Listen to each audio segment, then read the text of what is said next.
At ugnay ng balitang yan, nagsimula na ang unang sesyon ng APEC Economic Leaders Meeting sa Gyeongju, South Korea na dinaluhan ni Pangulong Ferdinand R. Marcos Jr.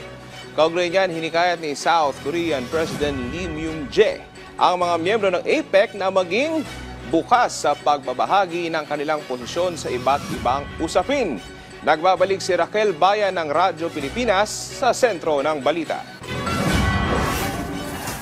Umaarangkada na ang APEC Economic Leaders Meeting na personal na dinaluhan ni Pangulong Ferdinand Marcos Jr. sa Gyeongju, South Korea. Pagkadating ng Pangulo sa Wabaek International Convention Center, agad itong sinalubong ni South Korean President Lee Myung-jae na nagsisilbing host country para sa summit ngayong taon. Sa pagbubukas ng APEC Economic Leaders Meeting, sinabi ni President Lee na sa pamamagitan ng pakikinig at pagkakaisa, patuloy na susulong ang Asia-Pacific Economic Cooperation at ang mga polisiya at programang layong ipatupad ng APEC sa rehiyon.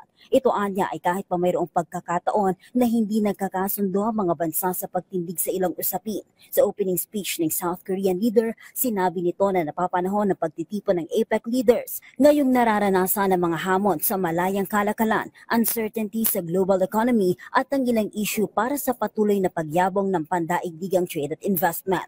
Ayon kay President Lee, isa sa mga pinakamalaking pagbabago na ito ay sa linya ng teknolohiya na kinakatawan ng artificial intelligence na kapwa niya isang hamon at oportunidad para sa lahat. Dahil dito, hinihikayat ni President Lee ang APEC leaders na maging bukas sa kanilang pagpapahayag ng posisyon sa nagpapatuloy na leaders meeting upang makabuo ng consensus o iisang boses ng APEC para sa patuloy pang pagyabong ng rehiyon. All of us to a better tomorrow. We cannot always be on the same page, as each member economy may have their own interests. Yet, we can unite under the ultimate goal of gathering our strength for co-prosperity. Mula sa Gyeongju, South Korea para sa Integrated State Media, Raquel Bayan ng Radyo Pilipinas, Radyo Publiko.